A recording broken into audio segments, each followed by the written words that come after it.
me. I also kind of like the idea of just doing like a simple courthouse thing, Yeah. and then just doing like a very chill kind of casual celebration. Like do the celebration, but like you could sort of just have it be like a slightly above average party, right? Like Mm. something that you might plan for like 2 weeks beforehand.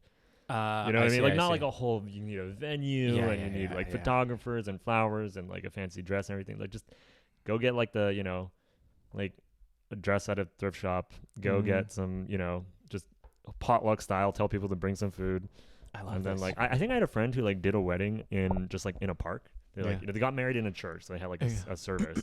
But then they just like all migrated to like just like a public park and just had a Really? big picnic, set up some tables. Everyone like brought some food, and Really? they just did that. And it sounded great. Wow. Yeah. Wow. I mean, I Oh, wasn't damn. at this wedding, but it sounded like it was a really really cool. It's kind of a dream. Yeah, honestly, like people, it seems like it's just such a source of stress for people. Yeah. And like the event planning just gets so out of hand, and people are spending like 30, 40, 50K on a wedding. Oh, I've heard north of 100. So I mean, that's pretty. Well, you're in a different circle than pretty I am, my frugal. friend. 30, 50, yeah.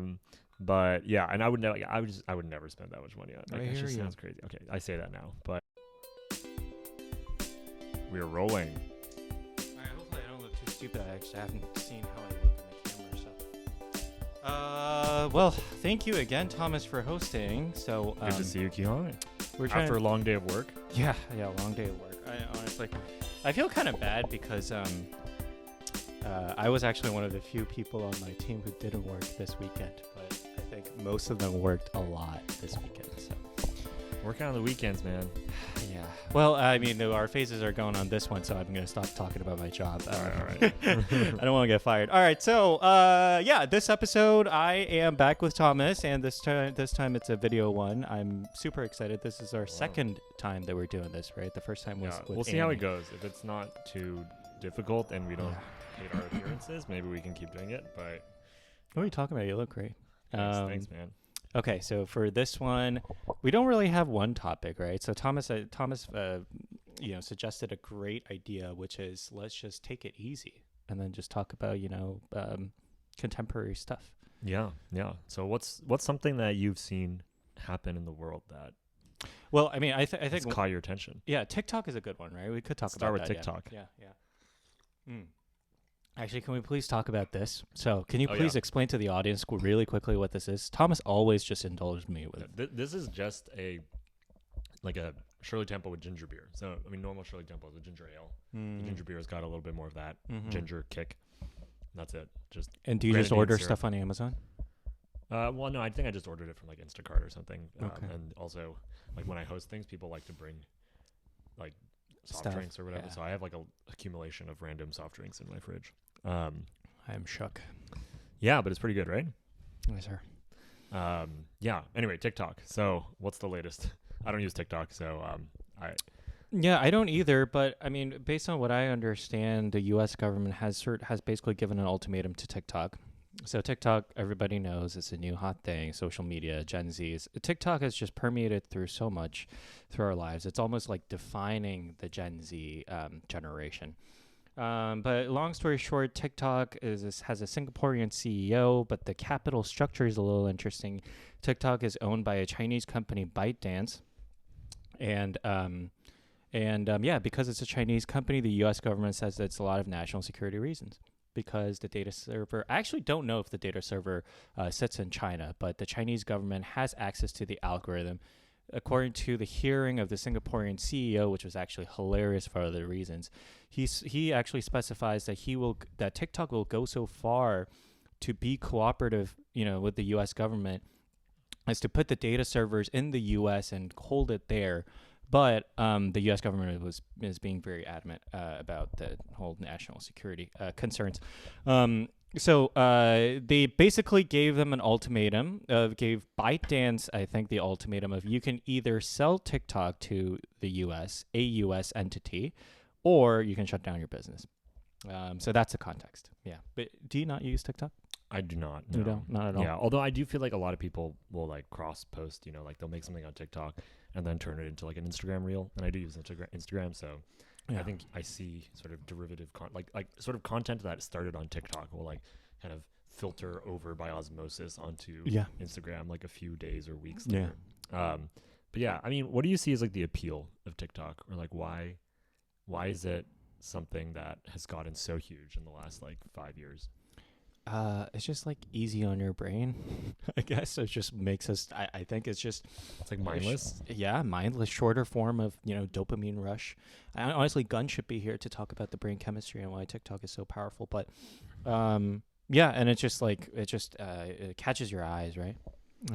Yeah, I mean, I guess they can be funny. I mean, I think I don't know. There is a sort of genre of reel on Instagram that I like. Do you know this Instagram account called Etymology Nerd? That sounds like something that you It watch. sounds like something I'd be interested in. Yeah, No but he's offense. got like 1 million followers Yeah. on Instagram, and he posts these like 1 minute long videos, and he really there's like a 1 minute limit, I guess, right? Is TikTok also similar in having like a time length? I think it's even less than a minute. Okay, yeah, but he has like just 1 minute of content, and it's like he uses it to the max, speaking at like 2x speed basically, Really? but talking about these like really interesting niche language facts or like etymology facts. And like honestly, I could see myself scrolling and just like consuming that for hours. Now, I'm not saying everyone is going to be interested in this, but if like everyone sort of has that thing that they're like weirdly interested in, that you could watch like short little things for like hours on, I could see that. But also I do feel like there's a phenomenon when you're watching these like short form video content things where it's like you're not actually enjoying it. It is mindless, and you're just kind of going to the next one by inertia. Yeah. And you kind of in the back of your mind, a little voice is saying like, you should stop, like, just quit. Yeah. And then like 20 minutes later, you're still there. I have no self-restraint, so yeah. that's totally me. That's the biggest reason I did not download TikTok, and I'm grateful that I didn't, because I know that that shit's gonna consume my life.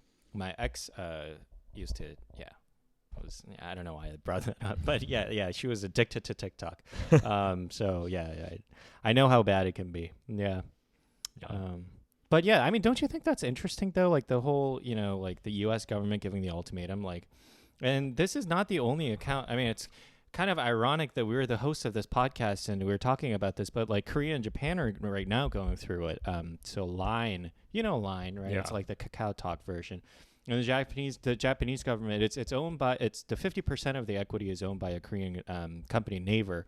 And the Japanese government is now telling Naver to sell that due to national security concerns.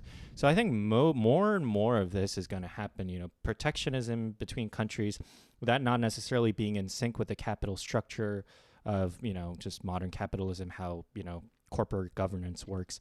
So it's going to be interesting. We're probably going to see more and more of this. But right, yeah. So like what's like the idea of the threat of having like a foreign-owned company in charge of like a huge social media platform? I could sort of see it going two different directions, right? One direction is like information flowing out. Yeah. Right? So it's sort of like collecting data on all these people, sort of time usage habits, demographic data. Yep. All this information about millions and millions of users in the US. And that information, in theory, like I guess the concern is that it could be accessible to a foreign government that might be hostile to the US at some point. And then the other, I guess, potential concern that people might have is information going in, right? So like using that, like people are spending so much time on this, children and teenagers are being influenced by this, that it's sort of like, if a malevolent actor wanted to, they could maybe, use that influence to, influence elections or like spread ideas or whatever. Yeah. Now, okay, spreading ideas isn't inherently wrong, but it is. I don't know. Yeah, do you have any thoughts on those? Like, how much should people be worried about information flowing either in or out? Yeah, either. I mean, some of it goes back to what we talked about in the AI episode: misinformation spread, deepfakes. So I think it's definitely there. I mean, even with the elections, the election in 2016 and Russia involvement. I mean, I feel like we're already in that age. We're living in that, that time. Sorry, Thomas, what was the first part of your question? Oh, just like the threats of like information being extracted. Oh, like information being extracted. Yeah. Yeah. So I mean, I think the national security thing is going to be inseparable. Unfortunately, going forward. I mean, it's like, I don't know if I ever told you this, Thomas, but it's like one thing that I've been noticing in my job is like, I did say that my company has a stake in a self-driving car, right? So for example, that becomes a big issue for China. So, one thing that the Chinese government is very worried about is like the data that the car collects. So if it takes a picture of a road sign or anything like that, all of that little piece of information is considered national security. And it's like, it's true. I mean, the data in a wartime, I guess, could be used to like for localization of certain targets or mapping. So it's like, I don't think it's completely unwarranted. Right. But obviously, like for capitalism to really work in its most efficient state, I mean, the companies need to be able to bypass these regulations. But it's a tough topic. I don't know, man. Yeah, I'm not like an expert on the policy or everything. Yeah, it does sort of make me think of the scene from Batman Dark Knight. Do you know the scene I'm talking about, where Batman gets access to this computer system that like is snooping Morgan, on Morgan Freeman shuts down at the end. Yeah, but like is that a basically spoiler? It's spying on. Well, yeah, it's like movies like 15 years Sorry old. about it. But spying on like every single cell phone in the city, and they're all sort of like using it's sort of like meant to be a bat, right? There's this echolocation signal, and like being able to sort of build a map of like where everything and everyone is in the city using cell phone data. And I feel like when that came out in like whatever this movie was, 2008, I think. 2008. Like smartphones were still a very new thing. Very new thing. So it's kind of like, oh wow, all these cell signals building like a picture of whatever, like where everyone is and what's happening. It seemed kind of futuristic. And now it's like, oh my gosh, like that was way ahead of its Chris time. Nolan was so ahead right? of his time. Yeah. If you have all that, just this, imagine just the location signals from cell phones. Yeah. You can already use that to like know when there's traffic, because like there's enough people with Google Maps on their phones that Google just knows if there's a traffic jam based on how fast these cell phones are moving. Yeah. Sort of in aggregate, right? You can, if you also pair that with the microphones, right? Like in theory, your phone has a microphone in it. Right. Now, it's not supposed to be listening to you when you don't have it on, right? But like the tech is right there. So if, in theory, like in principle, you could sort of be able to snoop in on like basically like huge areas or like portions of the physical space. So yeah, I mean, I think technology is very much interwoven with this like ideas of national security. Dude, I'm fully convinced that my phone already listens to me, but these Oh, Instagram yeah. targeted ads are getting too targeted. Right. Well, yeah, it's hard to say. I mean, I definitely have had the same experience. I'm like, there is no way. It's No obviously way. listening to me. But then Absolutely. it's like, but I guess it's also like if you were talking about something, then chances are there's many other signals in your life Sure. that also point towards that, right? Sure. Yeah, like if you're talking about something, it's likely that your search history would also maybe point towards that same thing, or like other like browsing habits on Instagram or like whatever. Yeah. I do still think they're listening to you. Yeah. But 100% I feel like they'd be able to contest that. Well, Taylor Swift. Well, Messi was here over the weekend. Did you really? know? Yeah, Messi was here. So one of my coworkers went to the game, and I went on Reddit Boston because I follow that, and there was a post of like, why are there so many people in Chinatown and Ritz-Carlton? And people are like, Messi's here. It's like, oh, do you not watch sports? And I'm like, oh shit, I didn't know that. Was he just visiting, or like was he playing a game? He playing. Yeah, Miami was here. Yeah, what a goat. Man, I looked him up. Man's 36 and still kicking ass. Is that supposed to be old? It's pretty old for soccer. Okay. I mean, soccer, it's a pretty strenuous sport, so yeah. I run around a lot. So. Yeah. I mean, I remember watching Messi back in when we were like, the like 2014 high school. Wasn't there that Argentina versus Germany World Cup? Yeah, that was a big one. And they lost, right? But Yeah. barely. It was a good barely. game. I remember that 2014. Yeah, I watched that game in the Virgin Islands. In the Virgin Islands. Yeah, I was on Tortola, one of the British Virgin Islands. Oh, okay. I Well, was your watching. family? No. I was woofing. I was doing Whoa. I was working on an organic farm there. So the summer after graduation from Wow. high school. So Damn. 2014, right? So Yeah. I don't know what you did in between high school and college. But I was just chilling at home, I think. I don't know. Yeah. Yeah. But yeah, I remember one of the guys who was working on the farm, one of the other workers, like this is this program where you just go work on a farm in exchange for room and board. But he was German. And so he got so excited when Germany was like, beat Brazil. First of all, there's that crazy game where they beat Brazil like 7-1 or 7-2 or something. He was already thrilled by that. And then when they beat Argentina, oh my gosh, it was crazy. Like everyone was celebrating. But yeah, I remember Messi being there too. And that was like 10 years ago. So he was like, I guess only He was 26. He's younger than I am now when he was in that game. Oh my Don't gosh, say that. crazy. Yeah, but Messi feels like he's been around for more than just a decade, though. Yeah. Yeah, he must have started when he was super young. Well, they all start when they're like 18, 19. Yeah. Right? Like, Is there anything that you've wanted to sort of get more into in terms of like a hobby or anything like that, Thomas? Ooh, that's a good question. I mean, okay, I feel like there's these kind of artsy or like, I don't know, producing content type of things, right? Where it's like doing a podcast or like photography or like whatever. And then there's kind of like physical things. So I recently joined a running club. It's been really fun, just like meeting every Saturday morning, going for runs. Very happy for you. It's mainly social. Like I would say, like the running part is not super intense. It's not like a super crazy pace, or we're not like doing like workouts. How many people? I think at one run we had like 38 people. Wow, that's pretty big. Yeah. And where do you all run? Just along the river. The river. Wow. So it's a lot of fun. Founders Running Club. Look it up. Founders Running Club. Blog. Yeah, it's like a lot of startup founder adjacent people, which is not really me, but you know, you're trying to network. It's like MIT. I mean, it's like, I don't know. They like, it's like meets right at MIT, and like a lot of people are like have maybe some connection to MIT. Yeah. But then other just people who are like working in Boston. So it's like a cool group of people. And I don't know. I think like there's something nice and organic about just meeting people through a running club. 100%. Yeah. I mean, I've always liked running since I started doing it in high school. Yeah. I wasn't always a runner, but like dorm mates of mine convinced me to join cross country.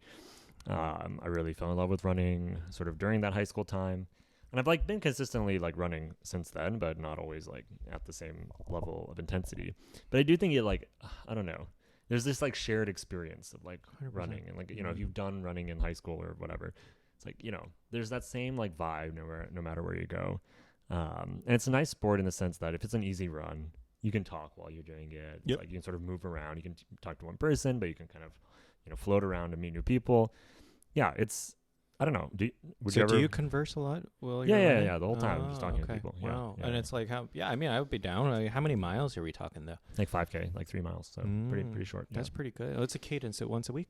Yeah, once a week. Yeah. So it's not like some, you know, huge time commitment, but yeah. Okay. Welcome to join next time. Yeah. No, thanks for the invite. No, that's good, man. That's good. Yeah, I was just thinking about like high school days because our is it 10-year? Yeah, that's crazy. Our decade reunion is coming up. Yeah. So I decided that I'll go. Yeah, I push my other stuff around so I can go. So many of my friends are getting engaged, so I got to go say, you know, congratulations to two of my friends in my closest friend group that's getting married. Wow. I mean, crazy. But yeah, Craig, you know Craig. Yeah. Craig just got engaged. Oh my gosh. Congrats to Craig. Yeah, so I got to see him personally, congratulate him. But anxiety is crazy. I have 6 more weddings to go this year. You're going to 6 weddings this year? 6 more weddings. I've gone to one already, so 6 more, yeah. Wow. Yeah, it's wild. That's crazy. Okay. Yeah, I think I have one that I'm going to this summer. Yeah, well, I want to. Yeah, isn't CKP also getting married at some point? That's the one. That's the one that you're going to. Yeah. Man, you cracked the invite. Well, yeah, I mean, I haven't CKP. Hey, CKP, if you're watching, congratulations. I love you, man. Yeah, marriage, wedding. Can we talk about this really briefly? I have some stuff briefly that I want to talk about. or long. Briefly or not briefly. So my friend Rohan, you know Rohan. Rohan Pavluri. Yeah, Rohan Pavluri. So he got. Should we be using people's full names? It's probably fine, right? Yeah. We can bleep that out later. So he got married, but he did the whole like marriage license thing first without having all. Oh yeah, just the courthouse wedding. So fun side story. I went to a random party in Boston at sometime 2023, through my college friend's connection, and Rohan's little brother Chaitan, he's like a class of 21 or something like that. That there were kids that were in his class. So they were like, Chaitan's brother just got married. Didn't you go to the same high school as Chaitan's brother? I'm like, you mean Rohan? And they were like, yeah, are you not friends with Rohan? I heard that you were in the same dorm. I was like, he got married and not told me? Like, but anyways, turns out he just did the marriage license thing and didn't have the ceremony. So I texted him. I was just like being passive aggressive. Oh, congratulations, I guess. And he was like, calm down. I haven't had the ceremony yet. But anyways, it seems like it's a big trend now. More and more people are like pushing off ceremonies. Just doing the document. Sign the paper thing first. Yeah. I don't know if this is a COVID thing or not. Yeah. Or like if you have an international couple, right? Then maybe one of them, it's advantageous for like their immigration status to like get the paperwork done. But planning the wedding takes like a long time. Yeah. I mean, personally, I get it. Like people, you know, that makes sense to me. I also kind of like the idea of just doing like a simple courthouse thing, Yeah. and then just doing like a very chill kind of casual celebration. Like do the celebration, but like you could sort of just have it be like a slightly above average party, right? Like something that you might plan for like 2 weeks beforehand. You know what I mean? Like not like a whole, you need a venue Yeah, and yeah, you need yeah, like yeah. photographers and flowers and like a fancy dress and everything. Like just go get like the, like a dress at a thrift shop, go get some, just potluck style, tell people to bring some food. I love And then this. like I think I had a friend who like did a wedding in just like in a park. They like Yeah. they got married in a church, so they had like Yeah. a service. But then they just like all migrated to like just like a public park and just had a Really? big picnic, set up some tables, everyone like brought some food and Really? they just did that and it sounded great. Wow. Yeah. Wow. I mean, I wasn't Damn. at this wedding, but it sounded like it was a really, really cool. It's kind of a dream. Yeah, honestly, like people, it seems like it's just such a source of stress for people. Yeah. And like the event planning just gets so out of hand. And people are spending like 30, 40, 50K on a wedding. Oh, I've heard north of 100, so I mean that's pretty. Well, you're in a different circle than I pretty am, my frugal. friend. 30 to 50, yeah. But yeah, and I would never, I would never spend that much money on. Like, I that hear just you. sounds crazy. Okay, I say that now, but yeah, no, I don't. I think there's just 5 years later, Tom is at like I don't know, British Royal Palace. yeah. On the topic of kind of crazy weddings that get stressful, Yes. I just watched this movie called Melancholia. Have you heard of it? Mm-mm. It has Where is Kirsten it on? Dunst. Oh, yeah. You know her? Great Yeah. actress. Yes. First watched her in like Spider-Man, right? She was like Yeah. Well, she but was the OG. what's her name? MJ? No. MJ. Is that her yeah, name? MJ. Right? But then but she was also in this movie Civil War that just came out, A24. I Right. haven't seen that Oh, one. you haven't seen that one? Okay, so she's. I've heard mixed opinions about it. Yeah, it was interesting. No spoilers, but I did watch it. Mm-hmm. But yeah, in Melancholia, first of all, she did have a great performance. But the whole first act is like sort of 2 acts in the movie. The whole first one is like she's like getting married, but like it just is so stressful. It's like everyone is kind of like nagging her about this and that, and like the people are giving speeches, but the speeches are like whack. You know what I mean? Like her employer is like giving a speech, but then is like using the speech to like, talk about his company. And then like her parents are divorced and they each give a speech kind of like bashing the other and getting into an argument.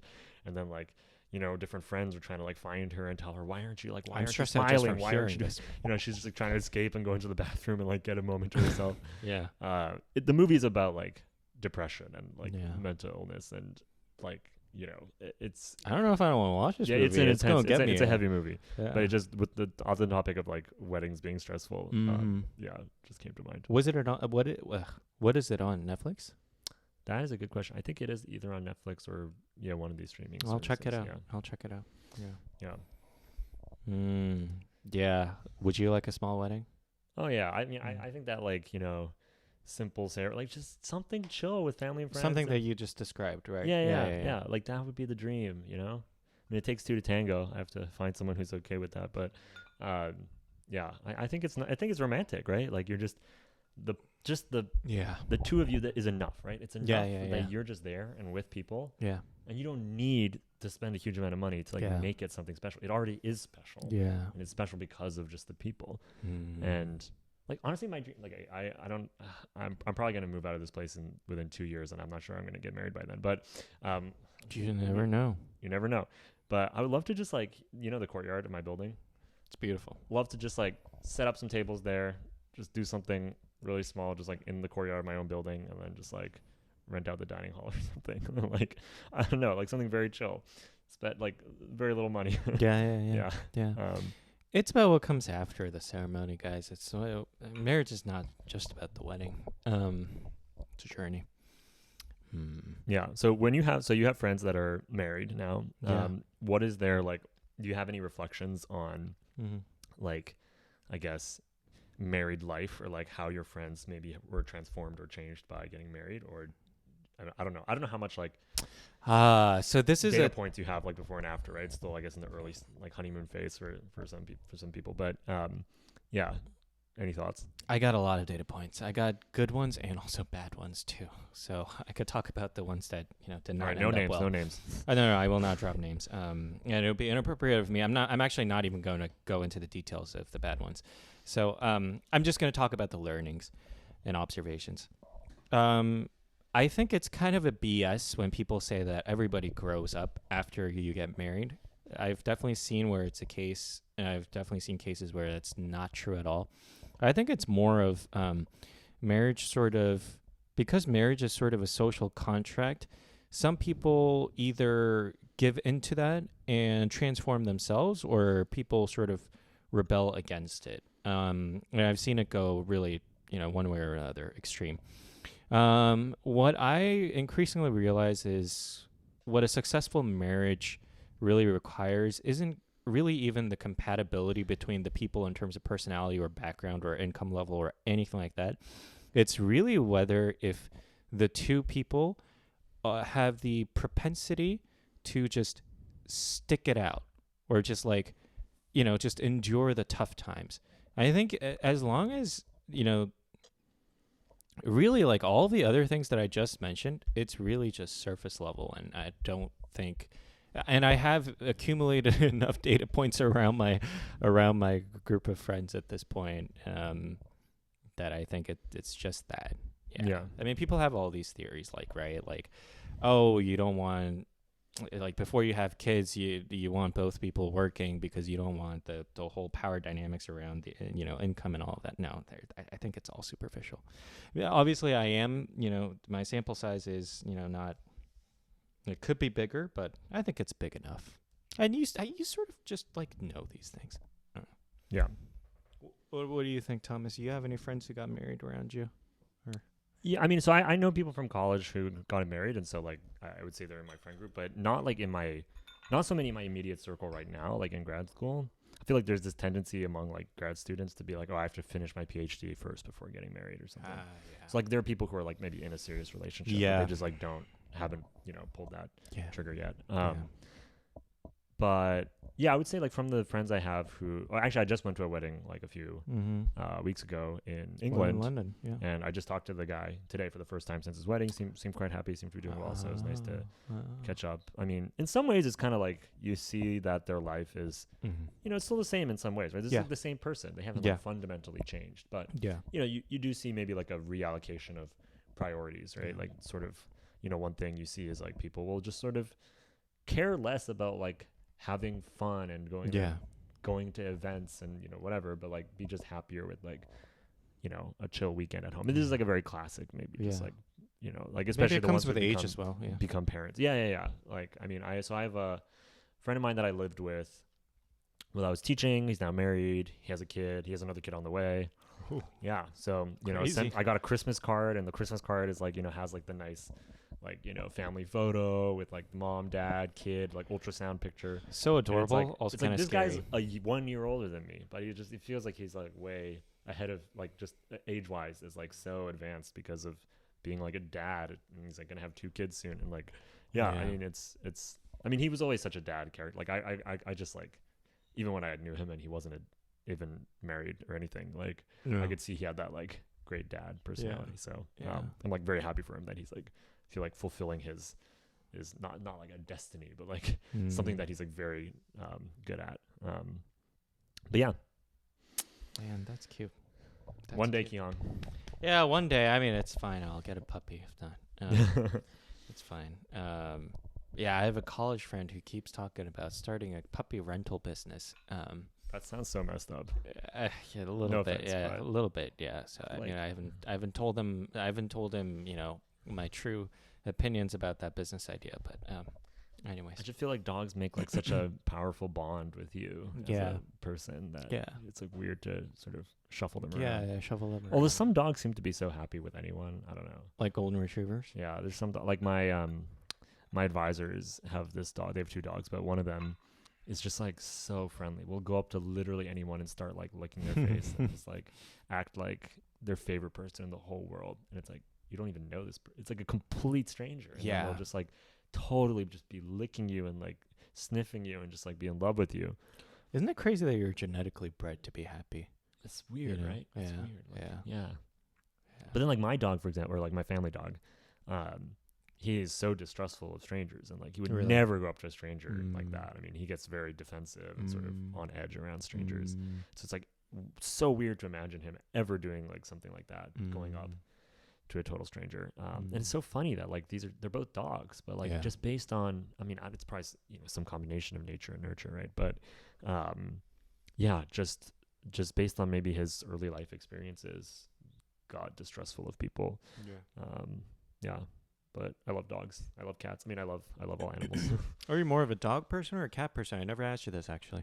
I don't draw a distinction. No, okay, all right. I like both. I'm sorry for asking. I'm definitely more of a dog person. Okay, no, I like both a lot. I mean, I seriously just love both. Yeah, I mean, I love the thing about dogs about being like going outside for walks and like meeting other dog owners and like playing fetch, all that kind of stuff, and how sort of friendly and like almost naive and gullible. They're so like, they're just so trusting of you and like loyal to you. It's the whole thing about man's best friend. I do think that's very true.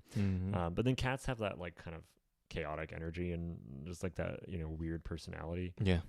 That I love. And do you like that? I like that. Yeah. And I like how they're, they're good for, I guess they're lower maintenance. And I just like watching cats move. They're like so optimized for like, they're so stealthy, they're so quiet. They're like fluid. Watching them move, they're like fluid. It's kind of freaky. I know. It's like a water balloon. It's actually like those slime balls, like little. Yeah, I don't know, man. I just want to be welcomed. Like I just want something come home to and have home. someone just be like excited and wagging barking its tails and barking, welcoming me. That's kind of nice. I don't know, man. Yeah. Speaking of being home, so I've recently sort of wondered if I should get a single instead of, because I've always had a roommate, and I have a roommate now who is the best roommate I could ever ask for. Like, shout out to Luis. Love this man. Blink twice if he's forcing you to say that. I actually genuinely love this man. He's so polite. He's very clean. He has no stuff. He has no stuff? Yeah, it actually kind of like a minimalist? is nice. Yeah, like minimalist. Man has like only 2 suitcases. It's crazy. It's just like he was like, oh, Kiki, can I just like drop my stuff off before like moving in? And I was like, okay, cool. And he was like, 2 suitcases. Anyways, yeah, man's been working really hard lately also. I feel like everybody around me just like works very long hours. I don't know why.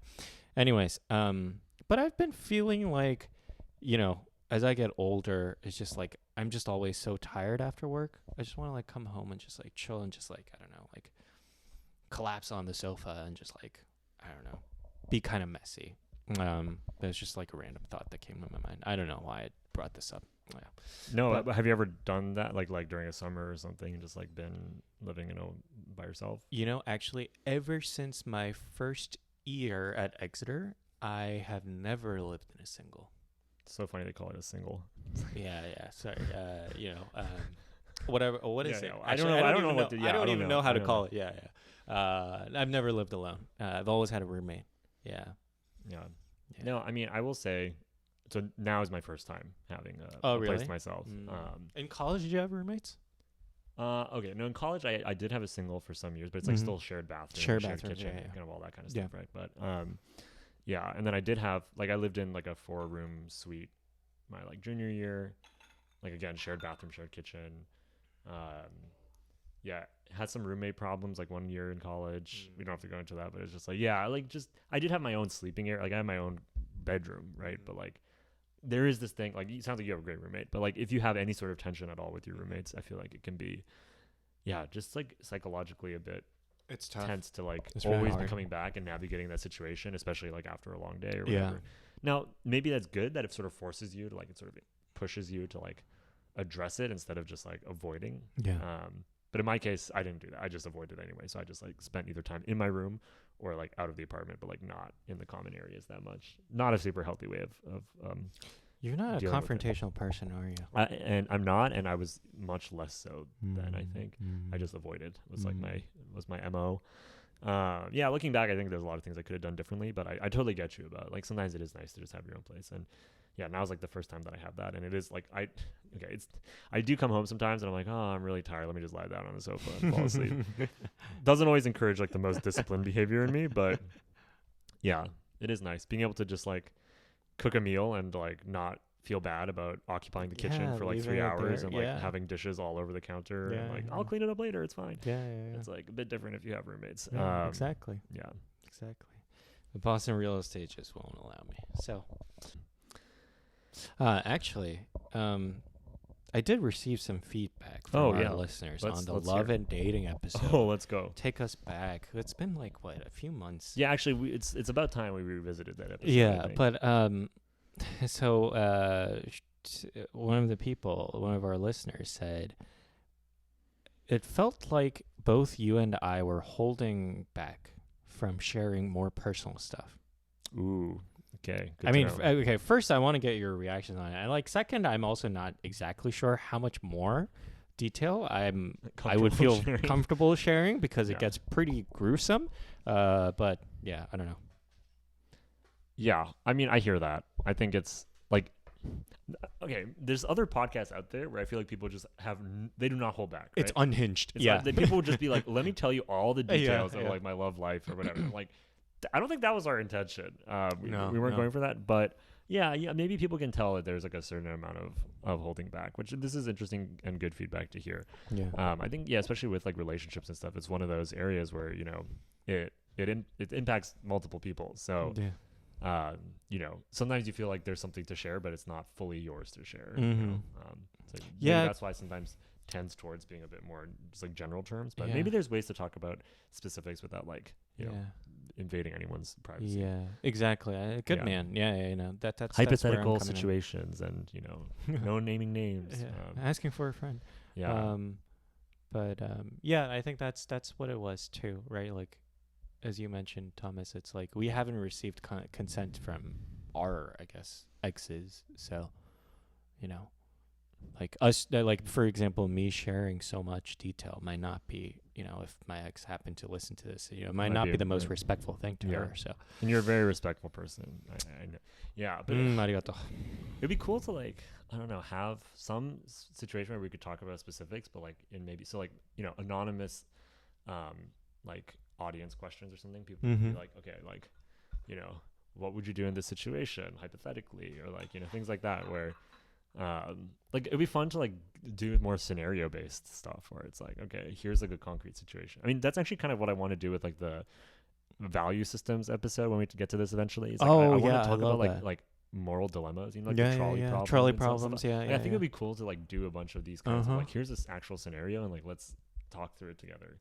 Let's do it in that setting. And I feel love like that, you could maybe do something similar in like love and dating. Like here's like letter to the like all those newspapers have like their love columnist or whatever. Not that I feel super qualified to like be a columnist and like whatever, but it's like, kind of fun. It's just it's just it's one of those things where, okay, here's the interesting thing about love and dating, right? The people who I knew you were prepared. The people who are best at it are not the people who necessarily have the most experience with dating, right? Because if you're really good at dating and your objective is to just like find a partner or something, then if you're really good at it, you probably just like found a partner very quickly, settled down, and you're probably like married now or something, I see and what you it's mean. like if you have a lot of dating experience, you're like I'm an expert on dating. I have dated 35 to 40 people. Then what the hell are you doing? Yeah, it's like, are you really an expert? Like, should I be taking advice from you? Right. So it's sort of this weird thing where being an expert is not maybe what it is in other fields. Right. Like, I feel like the people who've like dated a lot of people are still really useful to talk to, because it's like they have a lot of like wisdom and like anecdotes and maybe mistakes that they've made or things that like they have more experience with like a broader swath of society. So it's like really interesting to hear their perspectives. But then there's also like, your friend who's been in like a stable relationship for 10 years, like very useful to talk to too. They can tell you a lot about like communication and the relationship and like how they kind of like keep the, keep things like exciting and fun, like, very useful as well, but like very different types of advice maybe. Yeah. They're just really good with the process of dating itself. They're like serial daters. But yeah, I guess if your purpose is to find the one, then that's different. Yeah. I saw some posters for like some dating app around Boston. They're like, really? Is this like a new dating app that they're advertising for? I guess so. They were like putting up posters being like, try this dating app or whatever. I don't even remember what it's called. And there's no information about like what's their unique edge or whatever. But I've heard that so dating apps are getting, people are getting kind of dissatisfied with them. Oh, yeah. We rode the wave, huh? Yeah. Very well with the episode, yeah. No, I knew that it couldn't have been just us two. I mean, it's tough, right? It is tough. I really do enjoy organic setups or like just organic encounters. I think like the running club is a good example. Oh, people literally say like running club is like the new dating app. Is like a new join a dating running app? club. I'm not from experience. I'm just saying people have said that. Oh, it's also Thomas. It's actually so funny. You remember how you brought up how people don't set like their friends up anymore during the 11 dating episode? A lot of my friends heard that and tried setting me up with a lot of people. That's really funny. Some people, some of them went very well. Some of them went very poorly. Mostly my fault. But yeah, no, I just thought it was funny. I just thought I would bring it up. That's really funny. Yeah, actually something similar happened to me. Really? Yeah. I was like meeting with a friend and they were like, "Hey, I heard that thing that you said on the podcast. Like, just so you know, I have a friend who's single." And I was like, well, "Okay, I mean, I was saying this in the abstract. I wasn't saying like me right now, but yeah. That was our intention with our podcast. That's actually. really funny. Yeah. Yeah. Have you heard any other interesting comments or feedback from listeners? I've actually heard a lot for like each episode, but what's like the my short-term memory loss is just. Did we say anything that was like? I feel like wasn't there something that someone was like disagreed with about? Are you talking love and dating specifically? No. Just in general, like in general. I can't remember if you sent me something that was like. Was it about? I'm forgetting about it. It's okay. Maybe. Maybe it was about when we talked about college rankings, right? Didn't your friend say something about that? I think it's now's actually a good time to bring it up. Yeah. I'll just pull it up in in my phone too. Yeah, but so you sent me like a long list of some feedback that someone gave you for yeah. Oh, I sent you that? Yeah. Okay, so you sent me the following. Is it okay if I share this? Yes. I don't even know who this is from, but read it. the comment was, I was surprised by your position that, so we were talking about college, right? College rankings. I was surprised by your position that it is primarily to extend college and deferring the moment of reality. So talking about how like people going into this is my friend Steven. Yeah. He says, I definitely see truth in that, but disagree that it applies to most people who go down that path. I guess I agree with your explanation, but feel that it is incomplete. I feel that personally speaking, the top reasons I went into tech were genuine interest in technology, high pay, and career capital. Yeah. I mean, that makes sense too. It makes perfect sense. Yeah. Yeah. Hopefully, I didn't come off as I was trying to come off as generalizing too much, but I've definitely seen cases where that's not the case. Right, my friend is a good example of why you're ambitious about something for all the right reasons and go into it. But I meant more like if you sort of go into the college process without having done enough introspection, right? And we've talked about this, and I think it can be a huge hit or a miss. So just raising caution to those cases. Yeah. No, I totally hear that. Yeah, I mean, I feel like I was talking to someone who like had like interned at like a large quant trading like hedge fund type of place, and they sort of like provide 3 meals a day and like make it sort of, they like basically only hire people from like MIT, Stanford, of course, and like a few other like very technical kind of places, of course, and they just sort of make it very sort of seamless to transition. And like people you do work long hours, but it's like MIT students are like staying up late working on their problem sets all the time anyway, so it's not necessarily that hard of a transition to like go into doing that for a summer. You know, tell people here's a hard problem, like solve it. Like they're used to spending many hours a day doing that kind of stuff, and then you sort of provide for like all the material needs. So I do think there's some truth to what you said about like these employers have sort of found a way to like provide like a mutually beneficial setup for like people who are like really good at solving hard problems. But like maybe aren't particularly interested in like cooking a gourmet meal after coming home from work at 5 p.m. It's like would rather just work hard, make bank, and sort of have the other needs provided for them. And, it seems mutually beneficial. At least for them. 100%. I don't know about the larger impact and like, larger trends, but and I think that's totally legitimate, right? I hope I didn't come off as like, you have to do something like that's only meaningful to the society, and only then does your work become meaningful. No. I mean, look, I don't know if I'm necessarily right. Like, I hopefully through this podcast, I'm bringing some sort of good to the society and good influence. But I can't say that I am very proud of my job, but I can't say that my W-2 is, the source of greatest fulfillment. I mean, I'll be completely blunt and honest. So, and I don't think everybody in this society gets the great luck of feeling that in their day-to-day job, right? And nor should that be the case for the society, right? So Right. Yeah. So yeah, I mean, I really appreciated that feedback, Thomas. I mean, thank you for remembering. Obviously, drifters. I'm really forcing this. Nobody else, including Thomas, says drifters, but I'm gonna keep saying it until it catches on. Well, the whole point of this was this was supposed to be a dialect not only between you and me, Thomas, but also between us two who are in our late 20s going through late through 20s? life. Oh no. I mean, it's true. Going through, life, and also just create a platform of empathy and conversation with those of you out there who's going through the same stuff. So please, let's make this more interactive. Please leave thoughts, comments, and yeah, we want to bring on more guests as well.